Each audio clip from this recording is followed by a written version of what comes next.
The Dominion had ruled the stars for 12,000 years. They had conquered hundreds of worlds and forced thousands of species to bow before their power. Their empire stretched across the Orion sector like a dark shadow that swallowed everything it touched. No one had ever successfully them. No one had ever even tried. High Chancellor stood in the center of the great assembly hall on Prime. The chamber was enormous and built from living crystal that glowed with soft blue light. Representatives from over 300 species filled the curved seats that rose up toward the domed ceiling. All of them had submitted to rule long ago. All of them knew their place. Was tall even by standards. His scales shimmered with colors that shifted between purple and gold as he moved. His eyes were black and cold like the void between stars. He had led the Dominion for 600 years and had never known failure. "We have a small matter to discuss today," announced. His voice echoed through the chamber, and the translation devices carried his words to every ear. "The species known as humans have rejected our generous offer of integration." A ripple of surprise moved through the assembly. Rejection was rare. Rejection was foolish. Rejection always ended the same way. The ambassador raised one of its 6 thin limbs to speak. It was an insect-like creature with compound eyes that reflected the crystal light. "How is this possible? Do they not understand what happens to those who refuse the Dominion?" Made a gesture that might have been amusement. "They are young. They have only traveled among the stars for 300 years. Perhaps they do not yet understand how the galaxy works." "What do we know about their military capabilities?" asked the delegate. There were large reptilian beings who had once commanded the second most powerful fleet in the sector. That was before the Dominion crushed them. Now they served as loyal soldiers in the war machine. Consulted the data tablet in his hand. "Our scouts have observed their fleet for decades. They possess approximately 200 vessels. Their ships use primitive fusion engines for propulsion. They have no shield technology that we can detect. Their weapons appear to be basic missile systems and low-powered energy cannons." Laughter filled the chamber. It came from dozens of species in dozens of different forms, but they all meant the same thing. The humans were a joke. The humans were nothing. "Send a battle group," the delegate suggested. 12 capital ships should be more than enough to convince them of their mistake. If they surrender quickly, we can be merciful. If they resist, we will make an example of them. Nodded slowly. "I agree. Fleet Commander will lead the expedition. He has handled many such operations before. I expect the matter will be resolved within one cycle." The assembly moved on to other business. The humans were barely worth a few minutes of discussion. They were just another primitive species who would soon learn to kneel. Far away across the vast emptiness of space, the planet Earth turned slowly in the light of its yellow sun. It looked peaceful from orbit. Blue oceans and green continents covered by swirls of white cloud. It looked like a world that had never known war. But deep beneath the surface, in a facility that appeared on no map and existed in no official record, Admiral Jack Collins studied a holographic display that showed him everything that did not want him to see. He was 62 years old with gray hair cut short and eyes that had seen too much. He had commanded ships in 3 different conflicts and had buried more friends than he cared to count. "They took the bait," said Commander Lisa Monroe. She stood beside him watching the same display. She was younger than Collins by 20 years, but she had earned her place through skill and dedication. Her voice was calm even though she knew what was coming. 12 capital ships and 400 support vessels. Standard attack formation. Collins nodded but did not speak right away. He was thinking about everything that had led to this moment. 300 years of preparation. 300 years of secrets. 300 years of waiting for the enemy to make the first move. "Contact the President," Collins finally said. "Tell him the time has come." Monroe picked up a secure communication device and spoke quietly into it. Within minutes, the response came back. Authorization granted. Protocol revelation was now active. Collins allowed himself a small smile. It was not a happy smile. It was the smile of a man who had carried a heavy burden for a very long time and was finally about to set it down. In the lowest level of Site 7, there was a room that only 12 people on Earth knew existed. Inside that room, Dr. Price sat before a console that controlled the most elaborate deception in human history. He was small and thin, with thick glasses and hands that shook slightly when he was nervous. His hands were shaking now. "It is really happening," he whispered to himself. "After all this time, it is really happening." He entered a long sequence of codes. Across the solar system, hidden systems began to wake up. On the dark side of the moon, massive doors started to open. In the asteroid belt between Mars and Jupiter, engines that had been cold for decades began to warm. Around the moons of Jupiter and Saturn, shapes that had been mistaken for rocks started to move. Price had dedicated his entire life to this moment. He had designed the fake ships that they had detected. He had created the false signals that their scouts had intercepted. He had built a mask for humanity to wear, and now it was time to take that mask off. The thought they were coming to conquer a primitive species with 200 ships. They had no idea that those 200 ships were toys. They had no idea what was hiding in the darkness. They had no idea what humanity had become. Admiral Collins watched the preparations unfold on his display. Thousands of status lights changed from red to yellow to green as ships and weapons and defense systems came online one after another. "How long until the fleet arrives?" he asked. 17 days, Monroe replied. Collins straightened his uniform and took a deep breath. "Then we have 17 days to get ready. I want every ship at full combat status. I want every weapon system tested and confirmed. I want every crew member to understand exactly what we are fighting for." He turned to face the officers gathered behind him. They were the best humanity had to offer. They had trained for this their entire careers, knowing that someday the test would come. "They think we are weak," Collins told them. "They think we are afraid. They think they can walk into our home and take whatever they want. In 17 days, we are going to show them how wrong they are. In 17 days, the whole galaxy is going to learn what happens when you threaten Earth." No one cheered. No one needed to. They all knew what was at stake. They all knew what they had to do. The countdown had begun. The story of humanity's great deception began 300 years ago when the first scout ship entered the Sol system. The year was 2087, and humans had only recently learned to travel between planets. They had colonies on Mars and research stations on the moons of Jupiter. They thought they were alone in the universe. They were wrong. The scouts watched Earth for 6 months before making contact. They studied human technology and found it primitive. They observed human society and found it divided.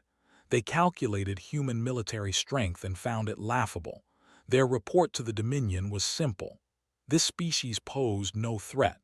They could be conquered whenever it was convenient. But the scouts made a mistake. They assumed that what they could see was all there was to see. They did not know about the radio signals that human scientists had detected decades earlier. They did not know that humanity had already learned the Dominion existed.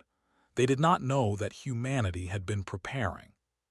Secretary of Defense Amy Grant sat in a secure briefing room beneath the White House. She had been appointed to her position only 3 months ago, and there were still secrets she was learning. The biggest secret of all was about to be revealed to her. Dr. Price stood at the front of the room with a presentation that would change everything she thought she knew. He looked nervous, but his voice was steady when he spoke. "Madam Secretary," he began, "what I am about to tell you is classified at the highest level. Only the President and 11 other people have full knowledge of what I am going to show you. After this briefing, you will be the 13th. Grant nodded for him to continue. She had expected something unusual when she received the summons. She had not expected what came next. "In 2031, Price explained, Our deep space monitoring network detected structured signals coming from outside the solar system. It took us 15 years to decode them, but when we did, we learned the truth. We were not alone, and the beings out there were not friendly. He pressed a button, and the display behind him lit up with images of warships. The signals we intercepted were military communications from an empire called the Dominion. We learned that they controlled hundreds of star systems. We learned that they had conquered thousands of species, and we learned that eventually they would come for us. Grant felt cold. How long have we known about this? Nearly 300 years, Price admitted. Every president since then has been briefed. Every administration has contributed to the preparations. We knew we could not match them in an open confrontation. Not yet, so we decided to hide. He changed the display to show a map of the solar system. Dozens of red dots appeared in locations Grant had never heard of.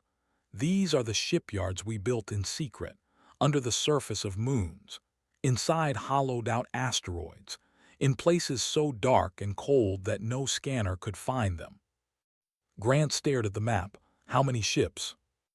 As of this morning, we have 9,412 combat-ready vessels. Price let that number sink in. Our ships use technology that they cannot detect, quantum fold drives that allow faster-than-light travel, adaptive shields that can absorb energy weapons, kinetic accelerators that fire projectiles at nearly the speed of light. And the fleet they have been observing. Decoys, every single one. We built them to look exactly like what a primitive species would build. Slow engines, weak weapons, no shields. They saw what we wanted them to see. Grant leaned back in her chair. Her mind was racing through the implications. You have been lying to an alien empire for 300 years. Price nodded. We had to. If they knew what we really had, they would have sent their full force against us. We needed time to build. We needed time to prepare. And now that time is over. Far from Earth in the cold darkness beyond Neptune, the first Shadow Fleet held position in perfect silence. These ships were painted black, and their hulls were designed to absorb every type of radiation they used for scanning. To any sensor, they were invisible. They were ghosts waiting to become real. Captain Daniel Hayes stood on the bridge of the USS Vigilant. It was the largest ship in the fleet, and it was his to command. He had spent 20 years working toward this moment, and now it was finally here. "Status report," he said calmly. Lieutenant Commander Kate checked her displays before responding. "All ships report ready. Weapons systems charged. Drives standing by. The fleet is yours, Admiral Collins." Hayes shook his head slightly. "Not Admiral, not yet. Let us win this battle first." He walked to the forward viewing port and looked out at the darkness. Somewhere out there, the fleet was coming. They thought they were going to crush a helpless enemy. They had no idea they were walking into a trap. "Do you think they will surrender when they see our true strength?" asked. Hayes considered the question carefully before answering. "They have ruled through fear for 12,000 years. They do not know how to surrender. They do not even understand the concept of losing.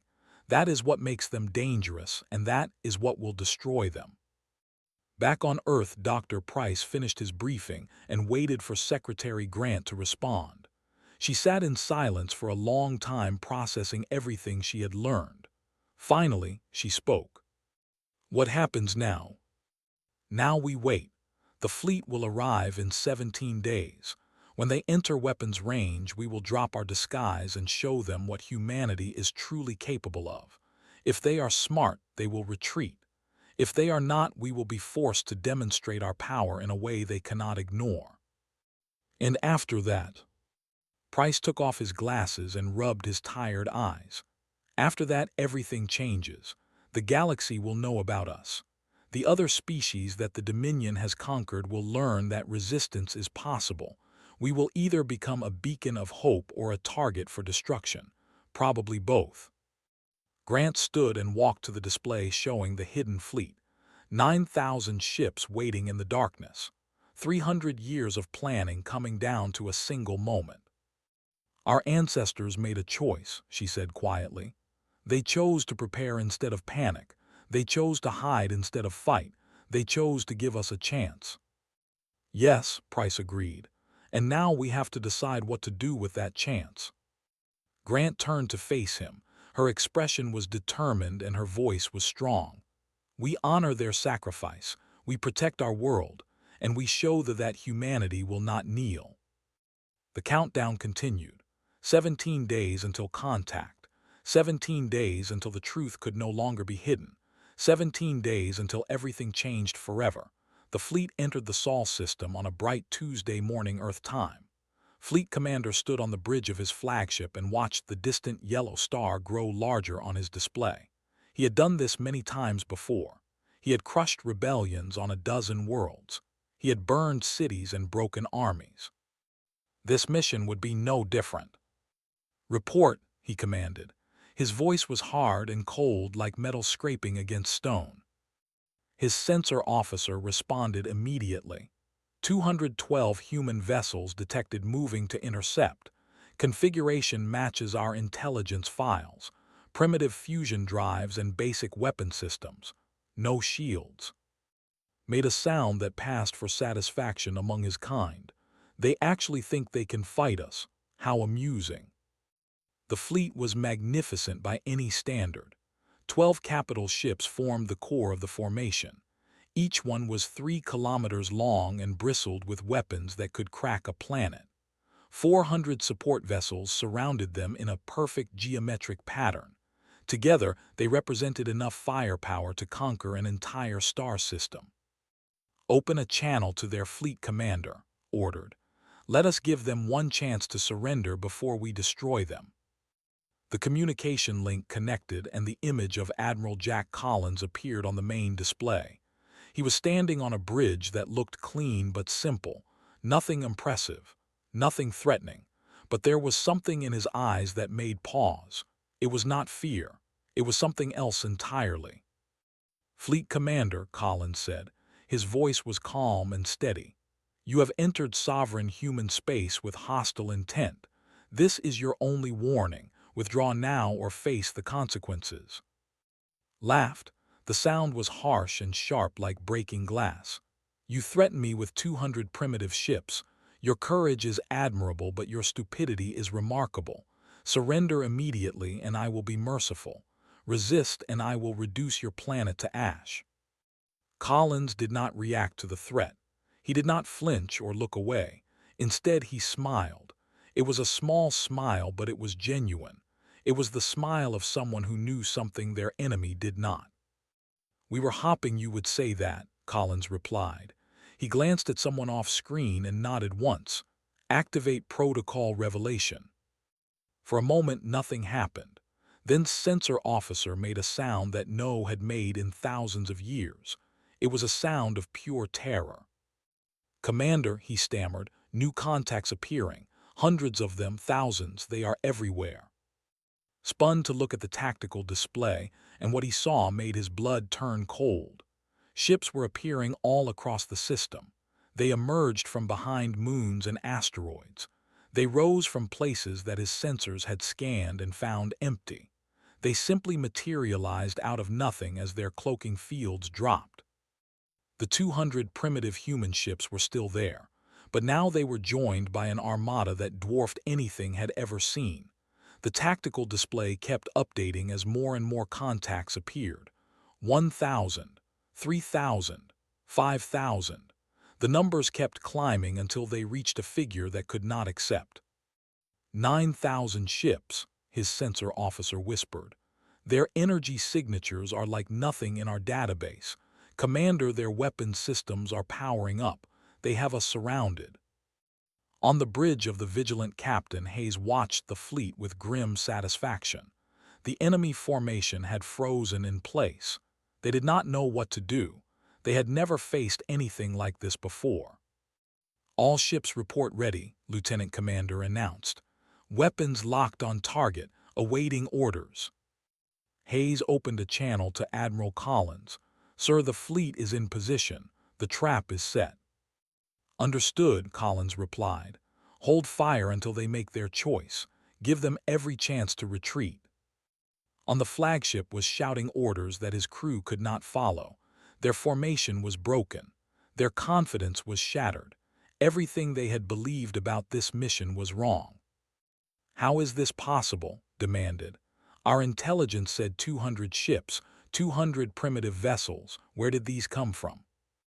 No one had an answer. They had ruled through superior information for 12,000 years. They had always known more than their enemies. They had always been one step ahead. Now they realized they had been fooled, completely and utterly fooled. Admiral Collins appeared on the display again. Fleet Commander, you have seen our true strength.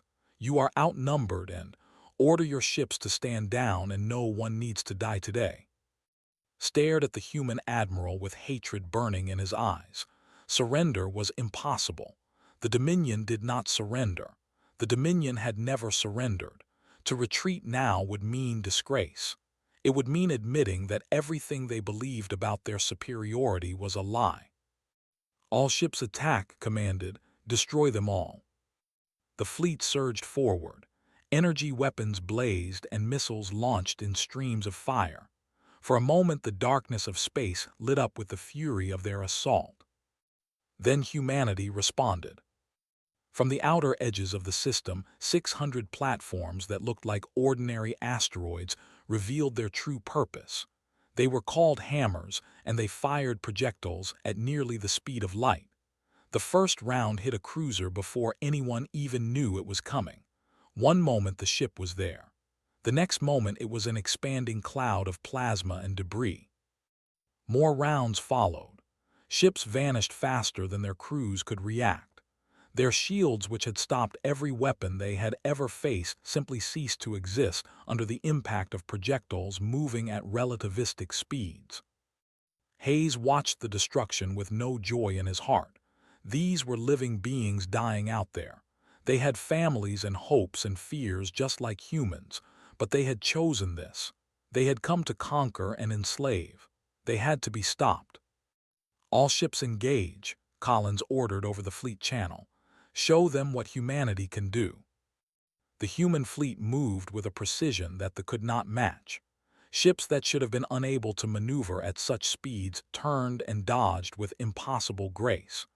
Weapons that the Dominion could not even identify struck vessels from angles that should have been safe.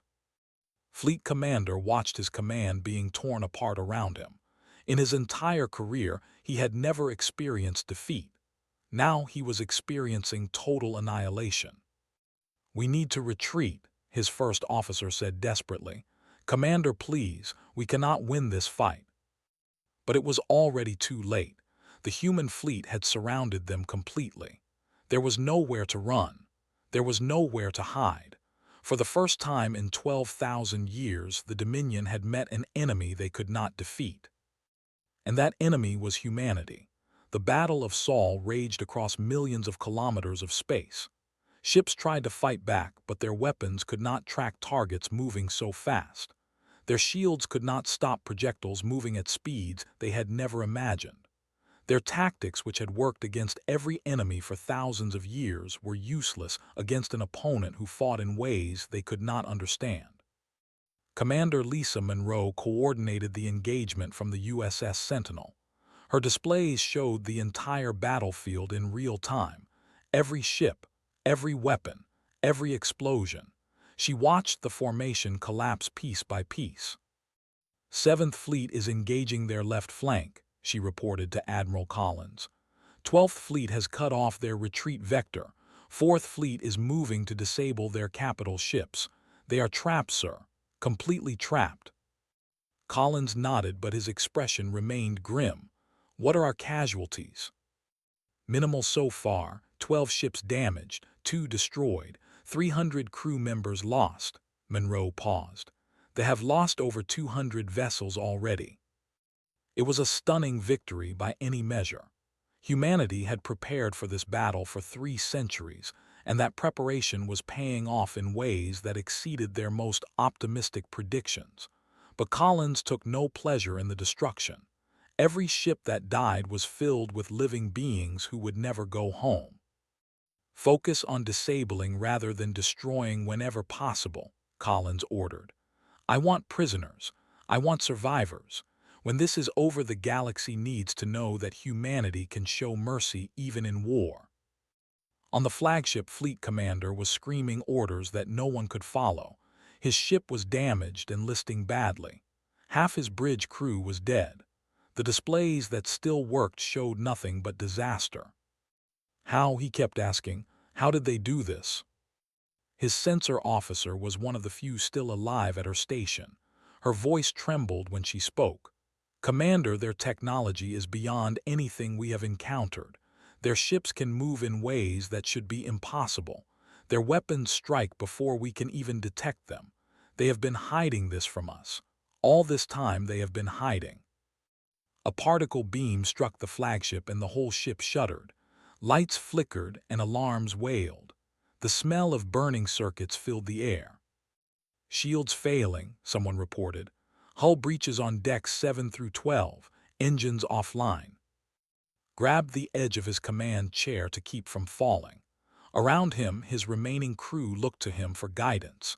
He had none to give. He had spent his entire career believing in superiority. He had never once questioned whether that belief was true. Now reality was proving it false in the most brutal way possible. Captain Daniel Hayes brought the Vigilant through the chaos of battle with deadly grace. His ship's weapons found target after target. Cruisers, destroyers, frigates, they all fell before the human assault. Target the flagship, Hayes ordered. Disable her weapons and engines. I want to take their commander alive. Lieutenant Commander executed the attack run with perfect precision. The Vigilant swept past the crippled command ship and fired concentrated beams at specific points along her hull. Each shot was calculated to cause maximum damage to systems while minimizing casualties. Their weapons are down, reported. Engines destroyed, they are dead in space. Hayes opened a channel to Admiral Collins. Sir, the enemy flagship is disabled. I am preparing boarding teams. Proceed, Captain. Take their commander into custody. Treat him with respect. He is defeated, but he is still a warrior. The boarding operation took less than 20 minutes. Human Marines in powered armor cut through the hull and swept through the damaged corridors. They encountered little resistance. Most of the crew had abandoned their posts or were too injured to fight. They found Fleet Commander on his bridge, surrounded by the bodies of his dead officers. He stood alone in the center of the room with his weapon drawn. For a moment it seemed like he might fight to the end. Then he looked at the humans standing before him. They were smaller then. Their bodies were soft and fragile compared to his scaled hide. By every measure of superiority, they should have been easy prey. But here they stood victorious, while everything he had believed lay in ruins around him. Lowered his weapon and let it fall to the floor. I surrender, he said quietly. The words tasted like poison in his mouth. The Marine commander stepped forward and secured the officer with restraints. Fleet Commander, you are now a prisoner of the Earth Defense Force. You will be treated according to the laws of war. No harm will come to you. Said nothing, there was nothing left to say. The battle lasted 6 more hours, but the outcome was never in doubt. One by one, the remaining ships were either destroyed or captured. Those that tried to flee were run down by faster human vessels. Those that surrendered were taken aboard prison transports with surprising gentleness.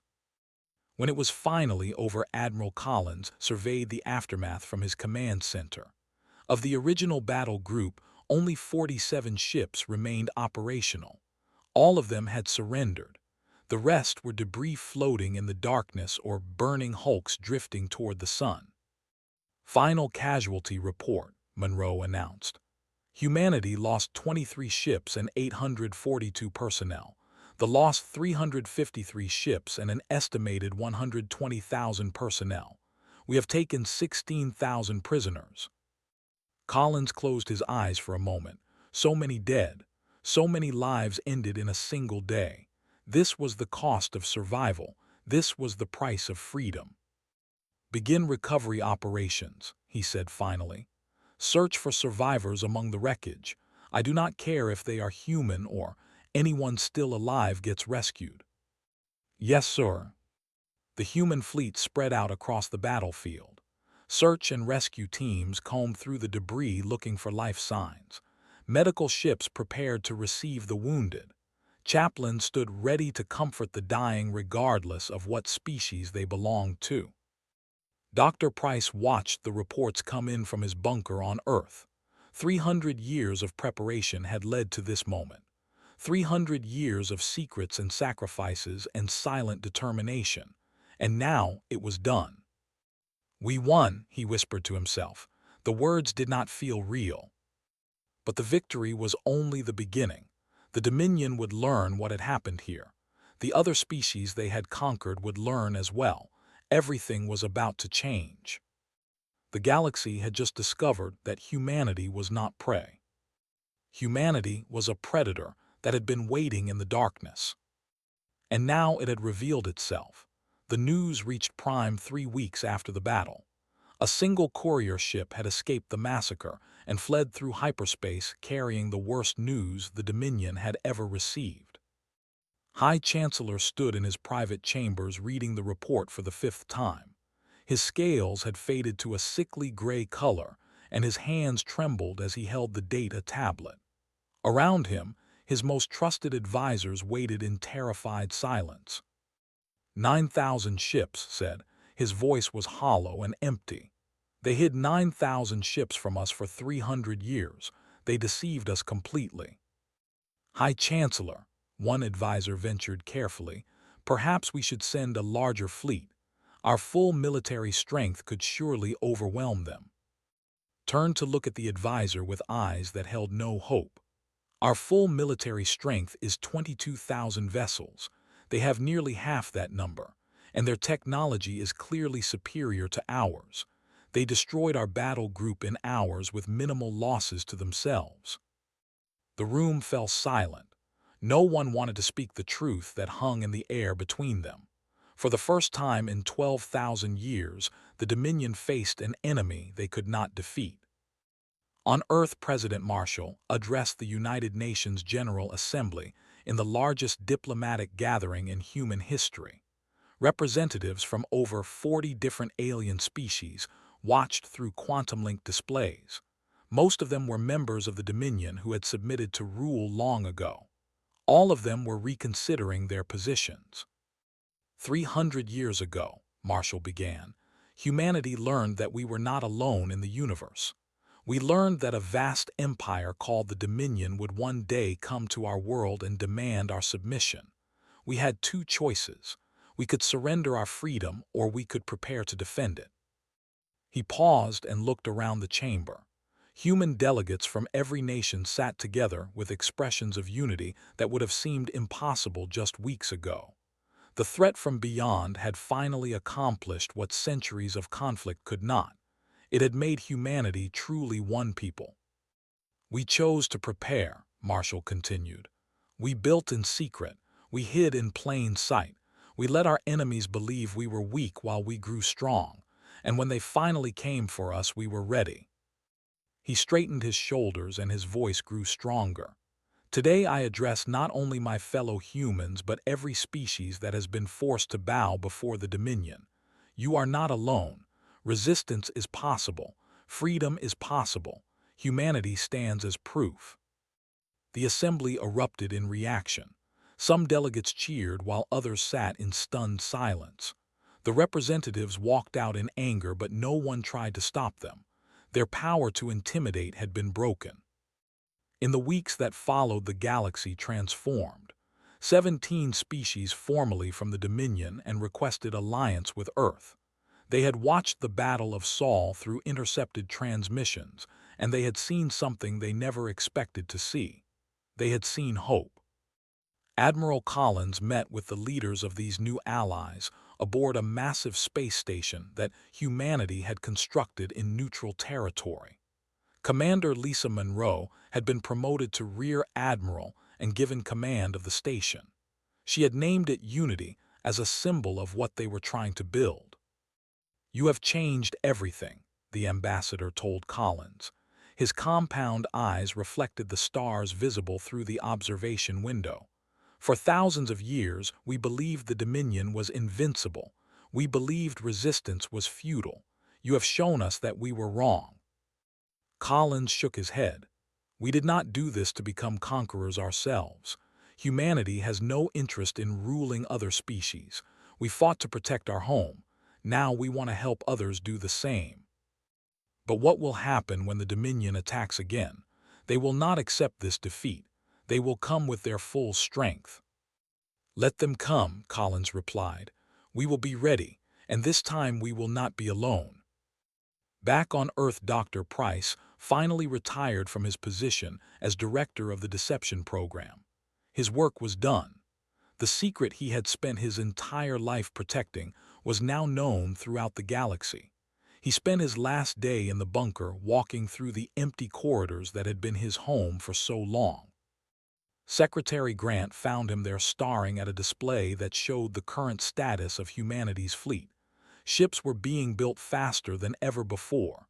New technologies were being developed. Alliances were being formed. Everything was changing. "Any regrets?" Grant asked him. Price thought about the question for a long time before answering. "I regret that it took a war to bring us together. I regret the lives that were lost on both sides.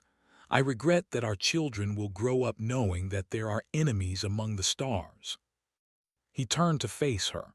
"But I do not regret what we did. We gave our species a chance to survive. We gave other species a reason to hope. Whatever happens next, at least we fought for something worth fighting for."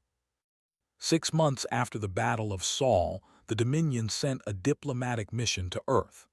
It was the first time in their history that they had negotiated as equals rather than dictators. High Chancellor did not attend personally, but his representatives came with full authority to discuss terms. The negotiations lasted for months. There were threats and arguments and moments when it seemed like war would resume, but in the end, an agreement was reached. The Dominion recognized human sovereignty. They agreed to free the species that had requested independence. They accepted that the galaxy was no longer theirs alone to rule. Captain Daniel Hayes did not participate in the negotiations. He had a different mission. The Vigilant had been reassigned to the newly formed Exploration Division with orders to travel beyond the boundaries of known space. There were more species out there waiting to be discovered. Some might become friends. Some might become enemies. But humanity would face them all with open eyes. "Course plotted," Lieutenant Commander reported from her station. "Unknown space ahead. No maps, no guides, just darkness and possibility." Hayes smiled. It was a genuine smile filled with hope for the future. "Then let us see what is out there. Let us show the galaxy who we really are." The Vigilant accelerated into the void, and the stars stretched into lines of light around them. Behind them, Earth continued to turn in the light of its sun.